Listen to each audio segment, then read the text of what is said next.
السلام علیکم ورحمۃ اللہ وبرکاتہ۔ ناظرین، جو شخص چاہتا ہے کہ اس کے دل سے شک و شبہات دور ہو جائیں، یقین کی قوت اسے نصیب ہو،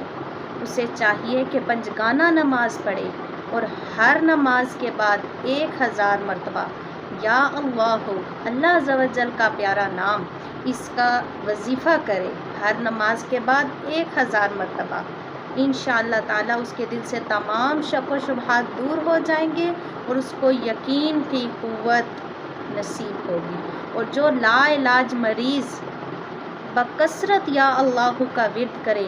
تو اللہ عز و جل جو سب سے بڑا ڈاکٹر ہے، سب سے بڑا حکیم ہے، وہ اس کو شفا عطا فرمائیں گے۔ ہر وقت اس کا ورد کرتا رہے یا اللہ کا، اور آخر میں اللہ عز و جل سے شفا کی دعا مانگے، میرا رب اسے شفا